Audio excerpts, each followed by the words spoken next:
Chapters of Life by Tuesday Lobsang Rampa. Read for you by BlueFriend in beautiful BC. Chapter 3. Many More Mansions. "You ruined my radio," yelled the hatchet-faced woman as she tore into the little shop. "You sold me batteries, which ruined everything." She continued in a shriek as she rushed up to the counter and thrust a small transistor radio into the startled hands of the young man who was staring apprehensively from the other side. The customer, whose place had been so suddenly usurped by the belligerent woman, sidled cautiously away and, reaching the door unharmed, dashed into the street. From the back room the manager appeared, nervously washing his hands with invisible soap and water. "Can I help you, madam?" he inquired, gazing with some alarm at the large, red-faced woman. "Help me," she shouted. "You ruined my radio with your bad batteries. It won't work. I want a new radio," she replied, her voice rising to a hoarse bellow as she thought of all her troubles.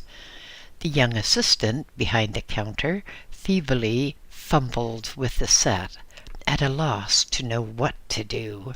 At last he took a coin out of his pocket and gave a half-turn to the 2 screws at the back of the radio. Removing the cover of the battery box, he slowly removed the 4 batteries. "I will test them," he said, as he moved to the end of the counter and reached for 2 leads. "There!" he exclaimed as each cell indicated 1.5 volts. "They are good." Gathering them up, he carefully placed them back into the radio, turned the screws in the opposite direction, then turned over the set. With the flick of his thumb, he rotated the switch, and the latest Beatle music blared forth. The hatchet-faced woman stared at the assistant, her mouth dropping open with surprise. "Well, it didn't work for me," she asserted. "You must have changed the batteries," she added truculently. The manager and the assistant looked at each other and shrugged their shoulders with exasperation. "Madam," softly said the former, "are you sure you put the batteries in correctly?" Correctly? What do you mean?" the woman asked, her face becoming purple with anger. "Anyone can put batteries in a radio. Of course I put them in correctly." The manager smiled as he said, "There is one correct way and one incorrect way. If you put them in with the polarity reversed, they will not work." "Rubbish," said the woman haughtily. "They should work in any position at all. I plug in my TV and I don't have to wonder which way the plug should go. You're making excuses just like all you men do." She sniffed expressively and turned to pick up the radio, which was still playing its raucous tune. "Just a moment, madam," exclaimed the manager. "I will show you, or we're going to have the same trouble again." Reaching past her, he took the radio and quickly removed the battery box cover. Pulling out the batteries, he reinserted them in the wrong way and switched on the set. No sound, no whisper at all. Turning the batteries once again, he passed the now playing set to the woman. "Try it yourself," he said with a smile. "Well, I never did," said the woman in a subdued tone of voice. Then, triumphantly pointing at the assistant, "Well, he should have told me. How was I to know?" The manager reached for a battery on a shelf. "Look, madam," he said, "all batteries have polarity. One end is positive and the other end is negative. To make a battery work in a set at all, it must be inserted with the correct polarity. Your TV set is different. It takes alternating current, which is changed inside the TV itself. Everything, batteries and magnets and many other things, have polarity. Even men and women are of different polarity. Yes, sniggered the woman with a leer. We all know what happens when they get together. The telephone burred insistently. Brr, brr, brr, it went. At the other end of the garage, the man in the grey overalls sighed in exasperation. Snatching up a piece of cotton waste, he wiped his oily hands as he hurried to the still burring telephone. "Steve's Garage, Sales and Service," he announced as he picked the instrument up from its cradle. "Oh!" exclaimed a feminine voice at the other end. "I thought you'd never answer." "Sorry, madam," said the garage man. "I was busy with another customer." "Well," replied the woman, "this is Mrs. Ellis of the Ferns. My car won't start, and I have to go to town very urgently." The garage man sighed anew.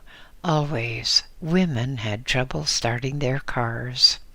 Still, he thought, that's what brought in the rent money. "Have you tried the starter?" he inquired. "Of course I have," the woman said indignantly. "I pressed and nothing happened. The thing does not go round at all. Will you come over?" she asked anxiously. The garage man thought for a moment. The woman's husband was a good customer, and yes, he would have to go. "Yes, Mrs. Ellis," he said, "I'll be over within 30 minutes.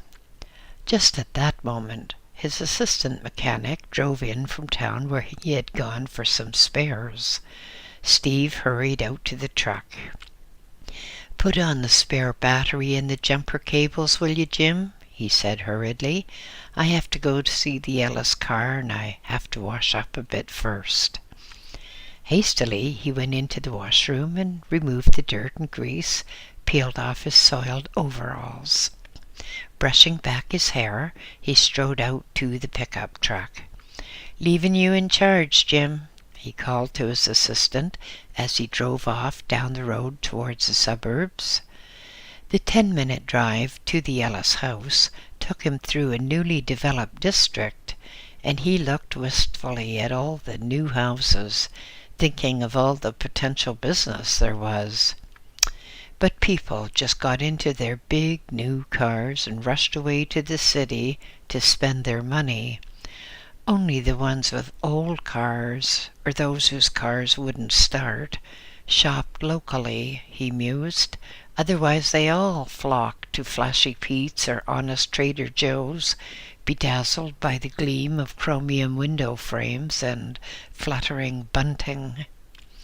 As he drew up to the Ellis driveway, he saw the slim Mrs. Ellis hopping from foot to foot in her impatience.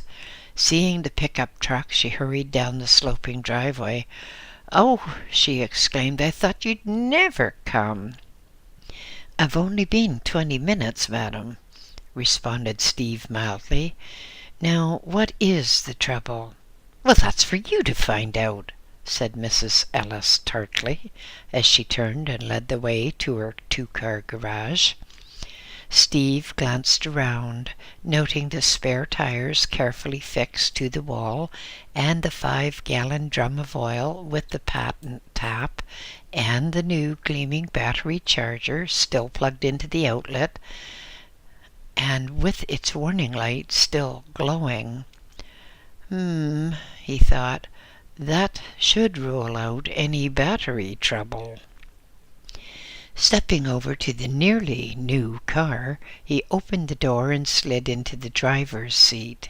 Looking about him, trying the clutch and making sure the car was out of gear, he pressed the starter button.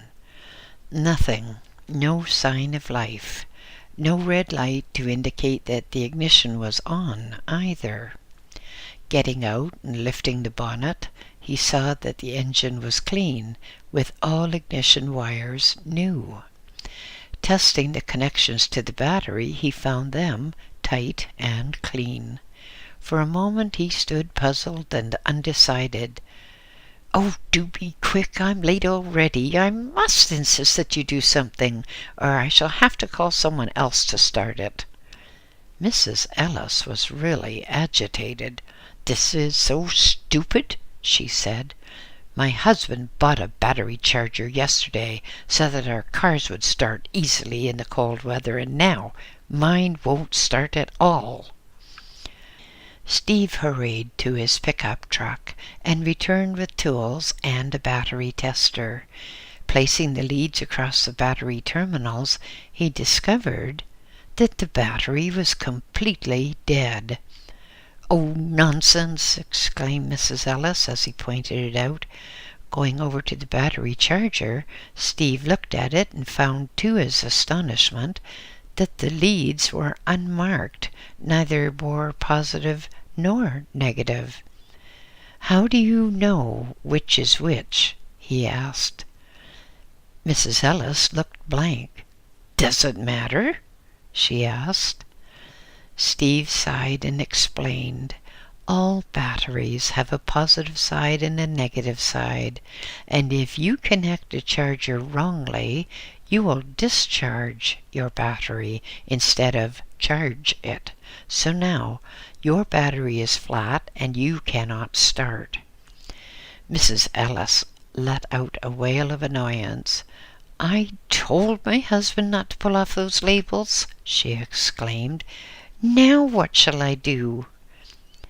Steve was removing the terminals and battery clamps as he spoke. 10 minutes and you'll be ready to leave. I brought a spare battery to lend you while I charge yours properly." Mrs. Ellis, all smiles now, asked, "Why does there have to be a positive thing as well as a negative?" "There just has to be, in order to have energy flow," answered Steve. "Everything has its opposite counterpart somewhere. Men have women as their opposite. Light has darkness, in fact," he continued with a laugh. "I expect that somewhere there is a world with the opposite polarity to that of this earth." Getting into the car again, he pressed the starter and the engine roared into life. "I must hurry," shouted Mrs. Ellis, "or my opposite pole will be angry if I'm late meeting him for lunch." Releasing the brake, she shot away, leaving Steve to put the dead battery on his pickup truck. Shaking his head in resignation, he muttered, "Women! But I wonder if there really could be another world of antimatter. That was a queer tale I heard down at the Rose and Dragon the other night. I wonder." The river flowed on, swirling and gurgling around the stone piers at the Peace Bridge at Fort Erie, swinging round the bend to wash the banks of the Niagara Parkway. With undulating ripples, it made the moored pleasure boats toss and bob against their snubbing posts. Along the sandy beach at Grand Island, it swept with a chuckling hiss as it rolled little stones with languid grace. Welcoming the Chippewa River to its bosom, it flowed on, surging with increased force as every little river, stream, and spring added to the volume. Farther on, the spray of the Niagara Falls sprang hundreds of feet into the air, to hang poised for a moment and then fall back to add to the torrent. Colored beams of light played in ever-changing patterns upon the leaping waters and made multi-hued rainbows in the spray above. At the water control station above the falls, the water divided at the whim of a man's hand. Countless gallons going over the falls for the delectation of tourists, and thousands of gallons swirling sharply left to enter a vast man-made tunnel and swoosh with ever-increasing force 5 miles downhill to the Sir Adam Beck generating station.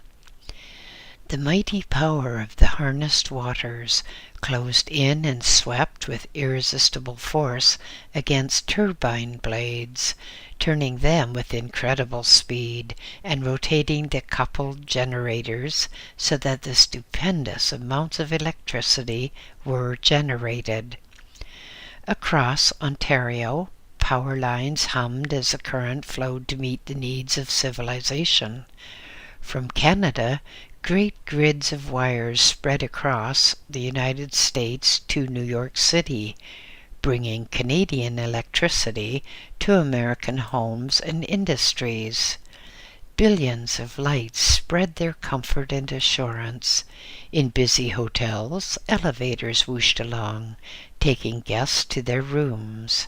In hospitals of 2 countries, doctors and surgeons performed their tasks by the light of Canadian-generated electricity. Radios blared, and the flickering shadows called television swayed and jumped behind their glass screens. Droning across the well-lit land came aircraft from all over the inhabited globe, from England, Australia, Japan, South America, from all the exotic names of the travel agency advertisements. They came, converging in orderly layers to the great airports of New York State. Controllers and countless towers talked to the airman, directing, guiding. Runway lights made the scene bright as day. Beacons threw great shafts of light into the sky, to be seen many, many miles away by those still in the enshrouding darkness high above the ocean, still beyond sight of land.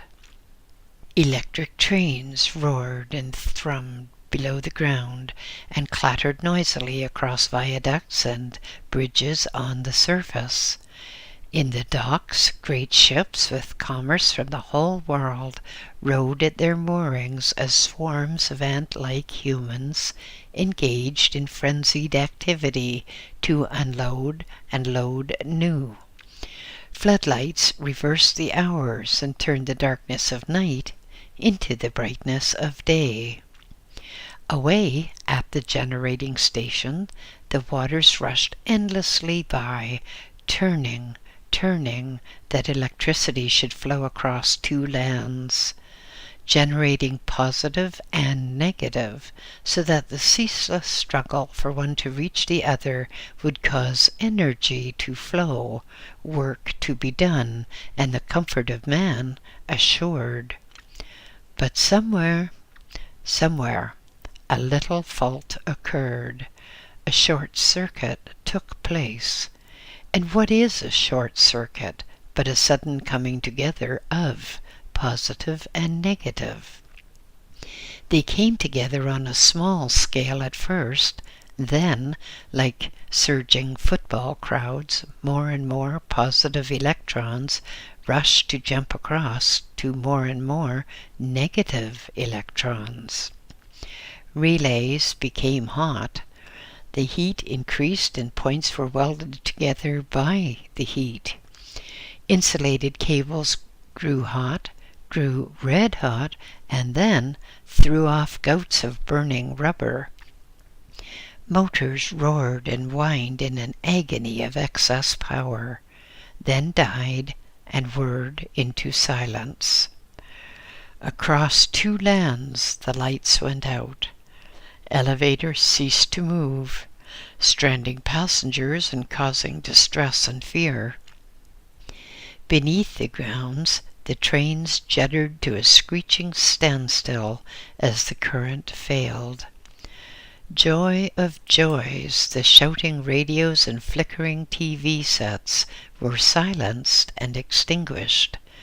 The presses came to rest in a tangle of torn paper and cursing men. And all because positive electricity wanted to meet negative electricity suddenly, violently, without being tamed and controlled by first having to work. For when opposites meet, uncontrolled, anything can happen, and does. For centuries past, the adepts of the far, far East have known that there was an opposite world to this, the world which in the far, far East is referred to as the Black Twin. For years, Western scientists have scoffed at such things, believing in their ignorance that only things discovered by Western scientists could exist. But now, fairly recently, a man has been awarded the Nobel Prize for discovering various things connected with the world of antimatter. In 1927, a British physicist discovered that there was such a thing as a world of antimatter, but he doubted his own work, apparently not having sufficient faith in his own ability. But then, an American physicist by the name of Carl Anderson photographed cosmic rays passing through a special chamber. He found traces of an electron different from other electrons. He found, in fact, that there were anti-electrons, and for his discovery, which was anticipated by the British in 1927, Anderson received the Nobel Prize. Possibly, if the British physicist had had sufficient confidence in his work, he would have had the prize instead. It is now clear, even to scientists, it has been clear to people of the East centuries before, that a hydrogen atom and its antimatter counterpart could make an explosion by which comparison would make the standard atom bomb as ineffectual as a damp squib. But let us look into this matter a little more. All life, all existence is motion, flow, rise and fall, wax and wane. Even sight consists of motion, for the rods and cones of the eye merely respond to vibrations, or motion, from the article which we say we have seen. So there is nothing whatever that is stationary. Take a mountain. It looks a solid structure, but by different sight, the mountain is merely a mass of molecules dancing up and down, circling around each other like midges on a summer night. On a larger scale, we could compare it to the cosmos, because in the cosmos there are planets, worlds, meteors, all circling around, all in constant motion. Nothing is still. One is not even still in death. In the same way that a battery must have a negative pole and a positive pole before any flow of energy can occur, so do humans, and anything else that exists, have negative and positive components. Nothing has ever existed which is all positive or all negative, because unless there is a difference, there cannot be a flow of energy from one to the other, and thus life or existence would be impossible.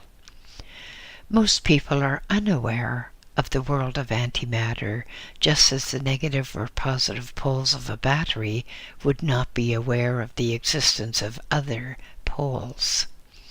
The positive terminal of a battery could have a direct pull towards a negative, or vice versa, but it is highly improbable that either pole could discuss the existence of the other.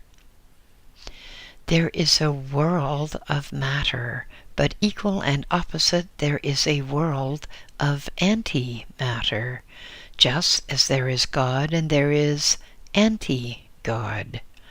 Unless we have an anti-God, there is no way of comparing the goodness of God. And unless we have a God, there's no way of comparing the badness of anti-God.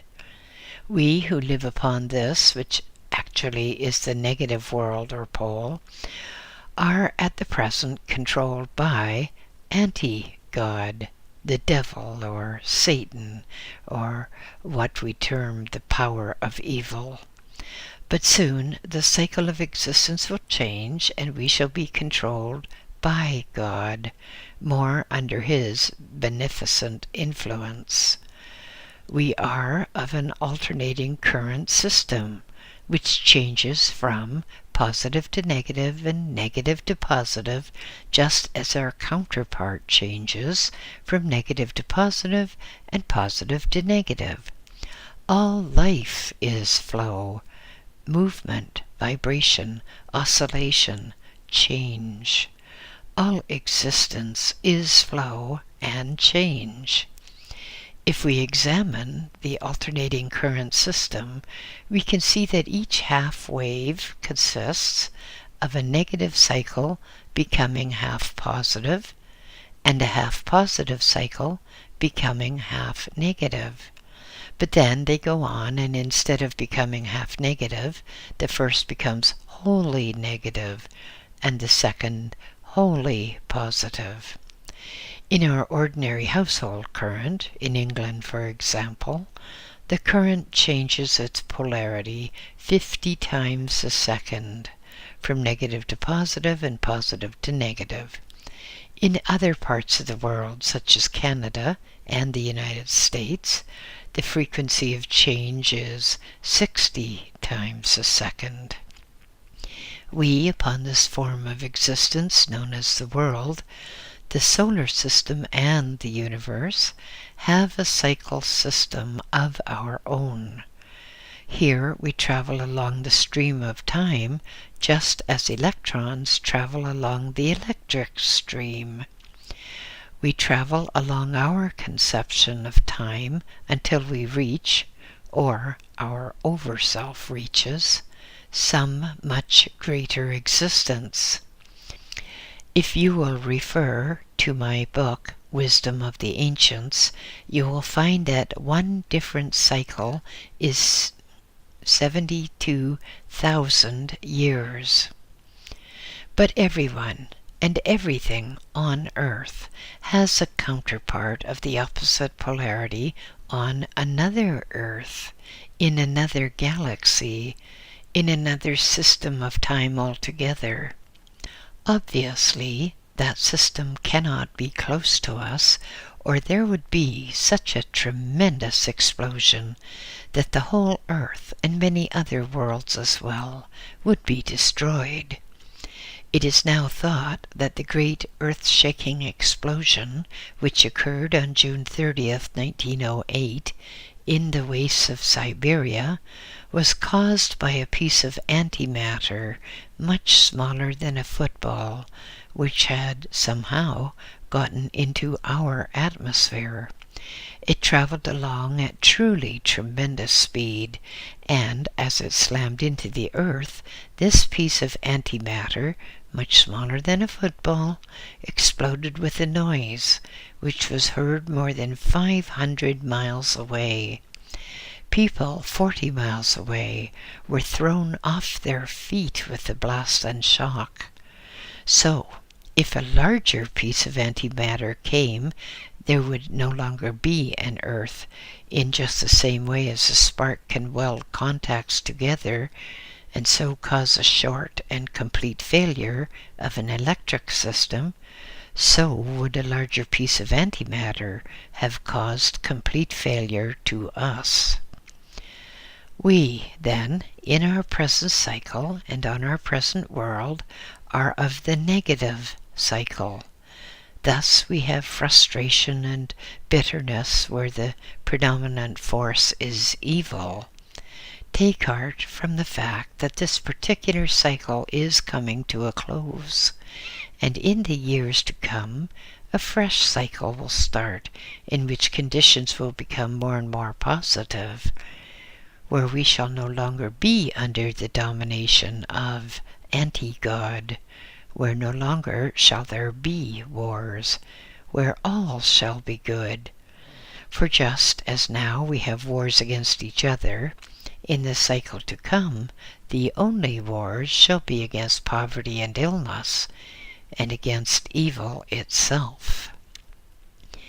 We will find that we have what can be termed heaven on earth, and overselves everywhere will be sending their puppets to what then shall be the positive world, as well as to the negative world. Suppose you consider Alice in Wonderland. Think of Alice going through the mirror into a world where everything was reversed. Supposing that you could suddenly pass through the veil separating the negative and positive, supposing that here on this world where you were wondering how you could pay your bills, wondering how you were going to afford to keep going, and wondering why your neighbor disliked you so much, then unexpectedly you were pushed through the veil. You would find you had no bills. People were kind. You had time to help other people instead of thinking about yourself all the time. It is going to come, inevitably. It always comes. And each time there is a reversal of cycle, we learn a little more.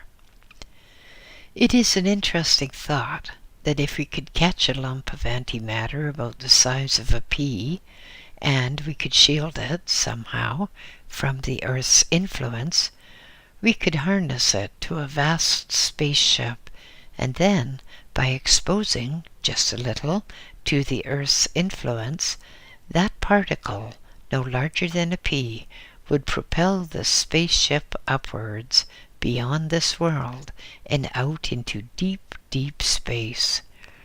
There would then be no need for rockets or other forms of propulsion, because that small piece of antimatter, under proper control, would provide complete anti-gravity matter. Again, there cannot be good without evil, because no force would exist. You cannot have a magnet which is all positive or all negative, because no force would exist. The magnet would not exist either. Let us imagine that the world is just a form of magnet with magnetic fields, which radiate from the Arctic and the Antarctic, but connected to us by some bridges that we cannot see, is another world of the opposite polarity. Then we would have the two poles of, for instance, a horseshoe magnet. Many scientists are wondering if antimatter means that every single thing is duplicated on this other world. They wonder, for instance, if there are anti-people, anti-cats, and anti-dogs. Scientists do not know what these people are like, because scientists are people of little or no imagination. They have to have a thing in their hands so that they can dissect it or weigh it. It takes an occultist to give information on this particular subject, because the competent occultist can leave the body and get out of the body and out of the earth as well. And once out of the earth, he can see what this other world is like, as I have done so very, very frequently. Anti-people are merely people whose etheric direction is different from that of people on this, the world of Earth. They may, purely by way of illustration, have a yellowish and blue shell to the aura instead of a blue and yellow shell, as here. If you find it difficult to visualize the world of antimatter, consider, in photography, we have a negative and we have a positive.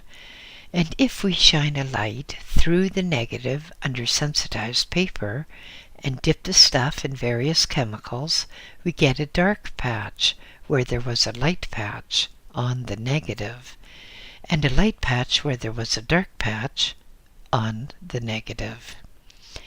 There are certain unknown flying objects, let us call them flying saucers, which come to this Earth actually from the world of antimatter. They cannot come too close or they would explode, but they are exploring just the same as we send a rocket to the moon or Mars or to Venus. People complain that if there was anything in this flying saucer business, the people aboard would land or make contact with people upon this earth. The whole truth of the matter is that they cannot, because if they touch down, there is an explosion and no longer a flying saucer. If you will consider various reports, you will remember that there have been incidents when some unknown flying object, which was very clearly seen on the radar, suddenly exploded most violently as it came within 1,000 feet or so of the surface of this world, exploded so violently that no trace could be found. The same thing could happen if we send a rocket to the world of antimatter. We should annoy the inhabitants considerably by, perhaps, blowing a city right off their map. There are other aspects of this world of antimatter which are exceedingly interesting to those who have studied the matter thoroughly. For example, there are certain locations, fortunately but few, on this world of ours where people can slip through into another dimension, or into the world of antimatter. People move to such a location which oscillates slightly, and if they are unlucky, they are transferred completely from our Earth. This is not imagination, but it is a matter which has been proved time and time again. Far away, beyond the Shetland Islands, in a very cold sea, there's a mysterious island called Ultima Thule, the last land. Most mysterious happenings have occurred in the vicinity of that island and actually upon it. There is, for instance, a British Admiralty report of many years ago, wherein it is stated that a party of British seamen landed on Ultima Thule, and there most peculiar things happened to them, and people appeared, people who were quite different from British sailors. Eventually the British sailors returned to their ship, a British battleship, by the way, considerably shaken by their unnerving experiences. At Ultima Thule, whole ships' crews have disappeared, never to be seen again. There is, off the American coast, a place which has been known as the Triangle of Death. It's an area in the Atlantic Ocean where ships and even fast-flying aircraft have disappeared. Would you like to check on some of this? Here's a start. On February 2nd, 1963, a tanker called Marine Sulphur Queen left Beaumont in the state of Texas. This ship was bound for Norfolk in Virginia. The ship left on February the 2nd and was in routine radio communication with land radio stations until February the 4th, when she was stated to be near a certain area of land in the Gulf of Mexico. Then no more was heard of the ship.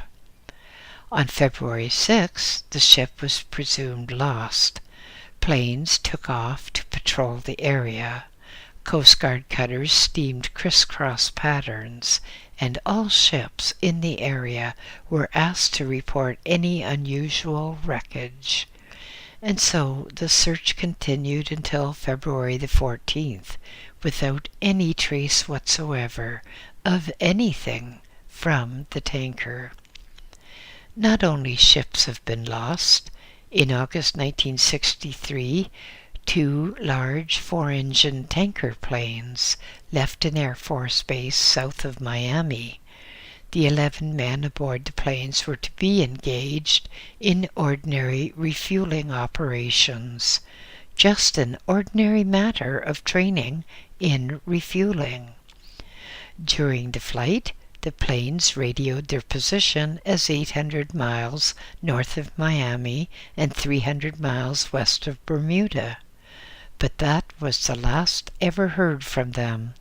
They reported their position and vanished, to be seen no more. These were new planes with highly trained crews. There was no fault in the planes at all. They had just radioed their position, and then they vanished. Imagine the search which followed. Aircraft went out and literally combed the area, some flying high so that they could see over the widest possible part of the sea, others flying low in the hopes of spotting something of the 2 planes. Ships moved across and took up the search, but nothing whatever was ever found. No planes, no wreckage, no bodies, nothing. Throughout years, there have been reports of the mysterious disappearance of ships. Ships lost without a trace, lost without even a matchstick of wreckage to show that they existed. But never have there been the facilities for quick search by fast radar-equipped aircraft as at present. And no matter how one searches, no matter the means one employs, there is still no trace of what happened. There is an area in the Atlantic on the Bermuda-Florida coastline where many ships have disappeared, and many aircraft too have disappeared.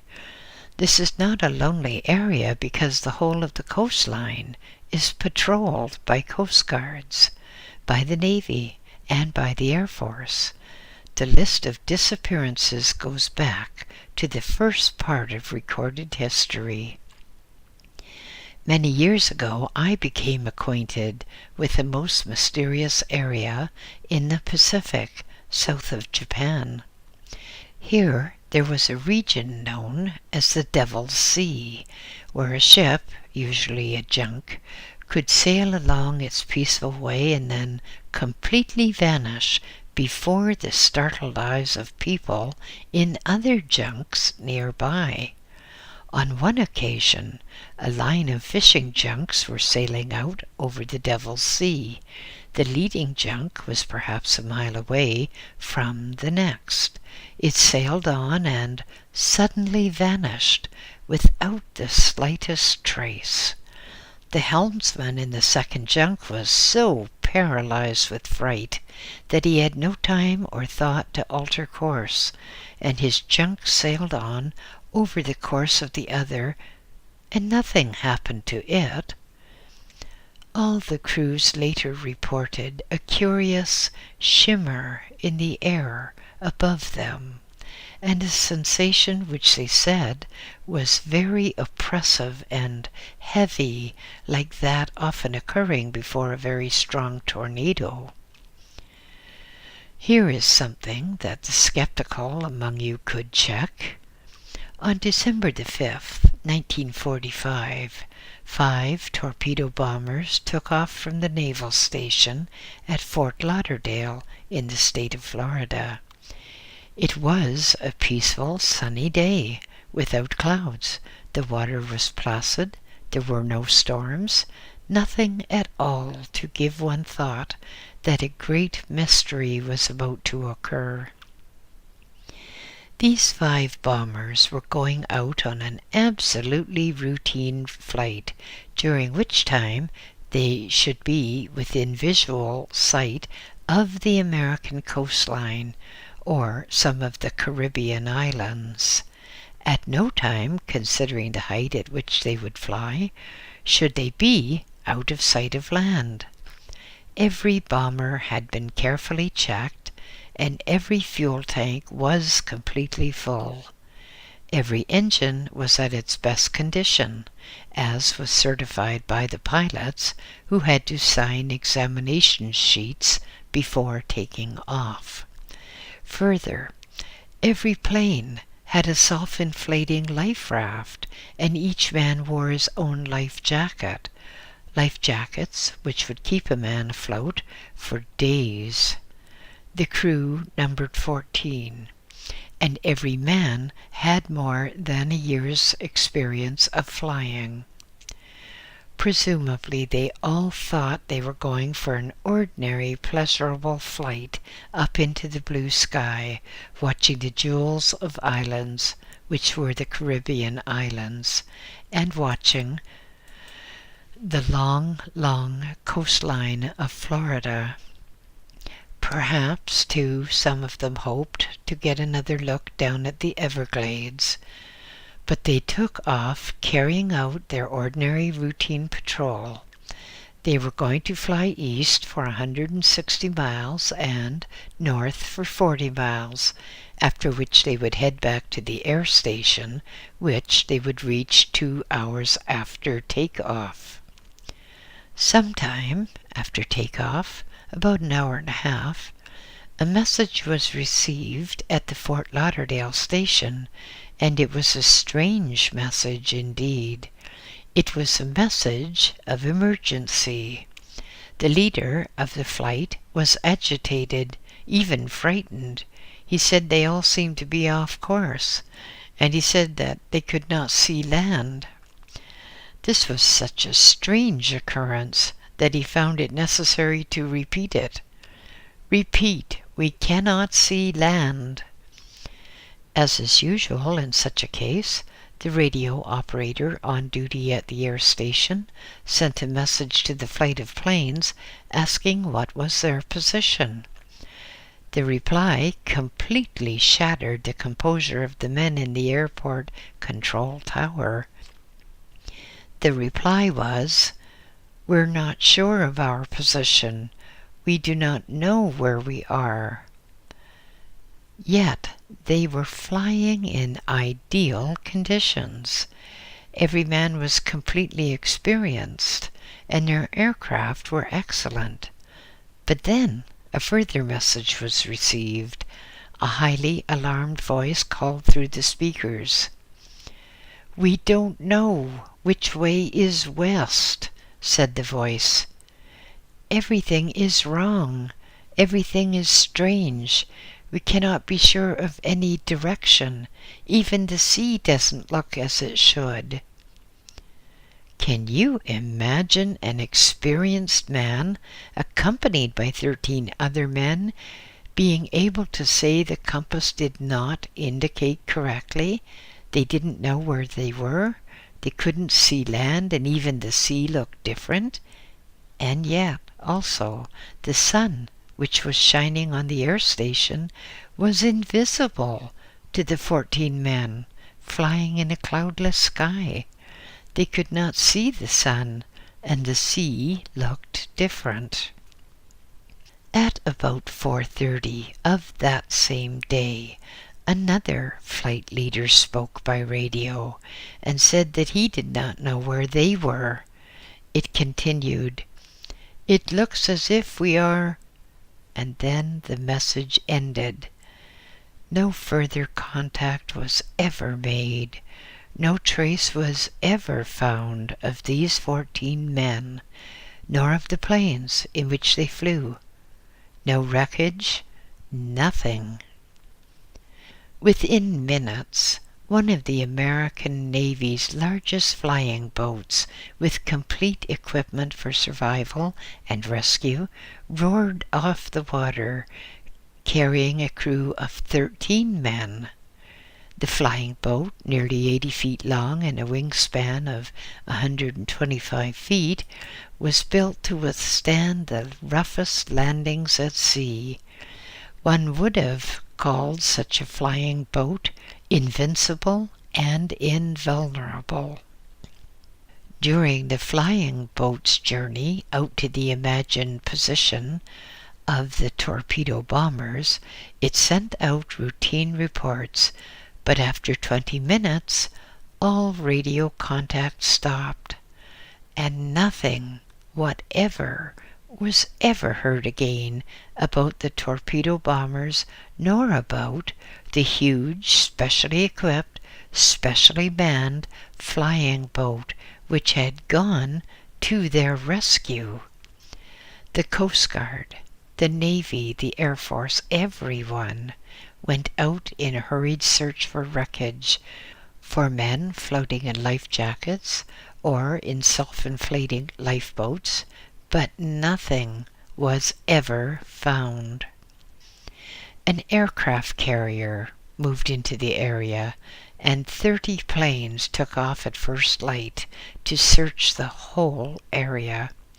The RAF, who happened to be nearby, sent every one of their available planes into the air to search. But again, never has there been the slightest piece of wreckage, and it is clear that all of these planes just disappeared. Disappeared.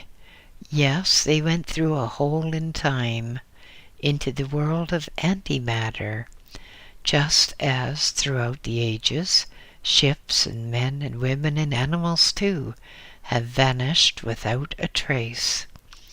These incidents are not just isolated incidents that happened recently. They have happened throughout history, and if one digs deep enough, one can find various highly interesting accounts of sudden disappearances. There is, for example, a well-documented case of a boy who went out of his father's farmhouse one evening. He was going out to get water from the well. There was snow upon the ground, just a few inches of it, and the boy was anxious to get back to the fire, so he started out with a pail in each hand. His parents and some visiting friends sat by the side of the fire and waited for him because they wanted the water with which to make tea. After a time, the mother got restless and wondered whatever was keeping the boy. But knowing how boys dawdle, she was not alarmed until almost an hour had passed. Then some strange feeling came over them, and they took their lanterns and went out in search of the boy, thinking that perhaps he'd fallen into the well. With their lanterns before them, shedding light upon the snow, they could follow his footsteps halfway across the field. Then the father, in the lead, stopped with such horrified astonishment that those following bumped into him. He moved aside and pointed dumbly.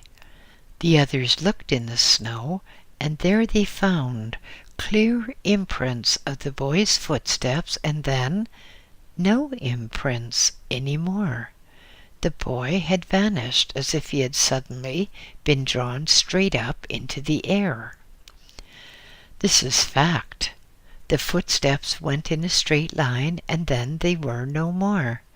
The boy has not been seen since.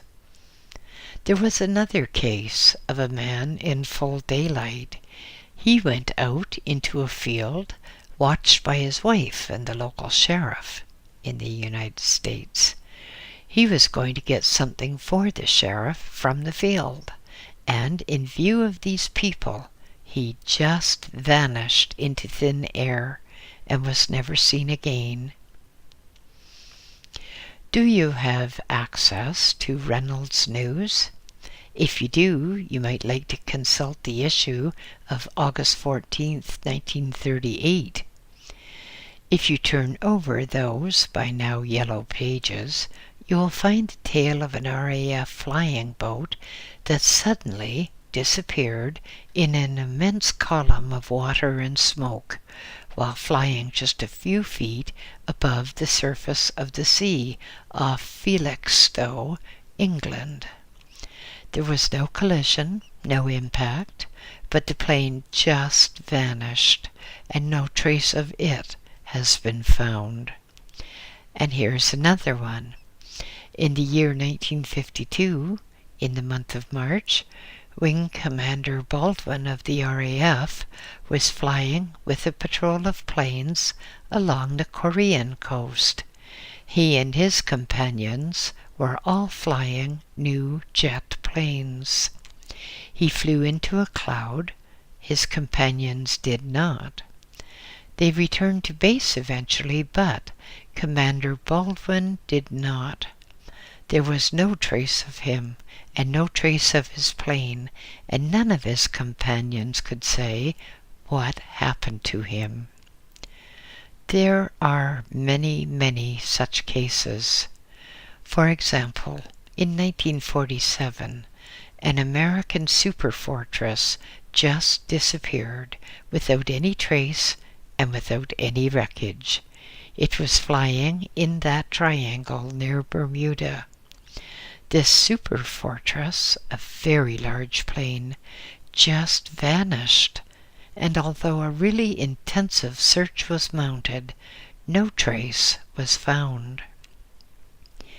Do you remember the case of the British South American Airways plane Star Tiger? The year was 1948. The month was January, well, almost February, because it was January the 30th.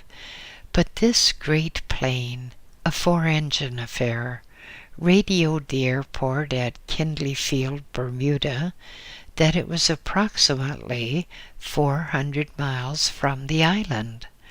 The radio operator stated that the weather was excellent and the plane was performing exactly as it should. The radio operator added that they expected to arrive on schedule. Well, they did not. The 6 members of the crew and 24 passengers disappeared. And again, in spite of a most thorough search, nothing was ever found. About 50 planes of various types flew low over the area, but nothing was found. In London, there was an investigation based on all available evidence. These things are thoroughly investigated because of the insurance of Lloyd's of London, but the only verdict the investigators could bring in was lost, cause unknown. Do you want another? December 1948. A big airliner going from San Juan Airport towards Florida. There were more than 30 passengers, and when the radio operator got in touch with his station, he said that everything was going well and the passengers were all singing. At 4:15 a.m., the radio operator contacted Miami Control Tower, stating that they were about 50 miles out and were in sight of the field. He asked for landing instructions. The plane vanished. The passengers, everything vanished without a trace. And no trace has ever been found. Again, there was no wreckage. The investigators confirmed that the captain and crew were highly experienced, and yet, less than 50 miles from their destination, a great plane vanished without the slightest trace. Just one more. We have to mention this one because it's a sister of the Star Tiger, but this later one was called the Ariel. Again, it got in touch with Bermuda and then passed en route to Kingston, Jamaica. But at 8:25, there was a message which stated that the plane was 175 miles from Bermuda. The operator confirmed that everything was well and that he was changing to the radio station at Kingston. But that was the last heard. The plane vanished without a trace. The United States Navy were in the vicinity of Bermuda, carrying out maneuvers. The United States Navy and Air Force, too, had had enough of these mysteries, so They bent every possible effort to solving the mystery. 2 immense aircraft carriers put every one of their planes in the air. In addition, there were light cruisers and destroyers, together with minesweepers and all manner of pinnaces. Yet, although every square foot of water was covered, no trace was found. Nothing at all. The explanation is that there is a split in time through which, infrequently, people go from one world to another.